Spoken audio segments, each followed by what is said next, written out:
The Talmud plays a central role in Rabbinic Judaism. It's considered by many Jews today to be a foundational part of their religious learning and daily practice. But what exactly is the Talmud, and should it carry the weight that it does?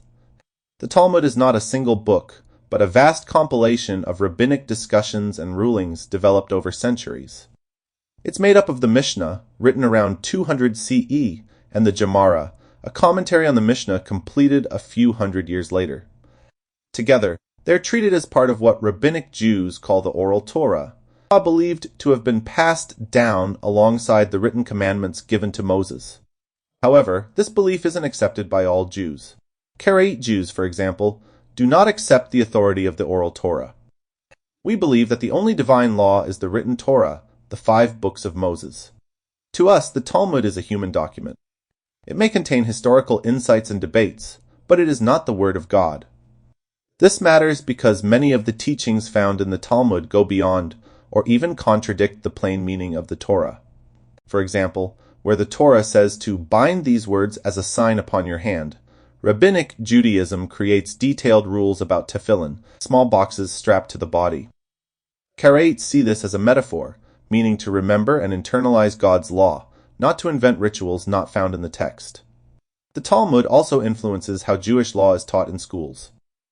In rabbinic communities, children are often introduced to the Mishnah and Gemara as part of their education. For Karaites, education begins and ends with the Torah itself, encouraging direct study of the original Hebrew text without relying on layers of commentary. This difference in approach reflects a deeper disagreement. Is God's law complete as written, or does it require oral explanation to be understood and applied? Rabbinic Judaism says yes, Karaite Judaism says no. Understanding the role the Talmud plays helps explain why Jewish communities may practice differently.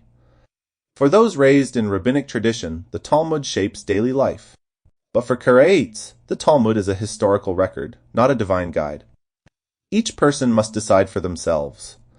Will they follow the written word of God, or the interpretations that came centuries later?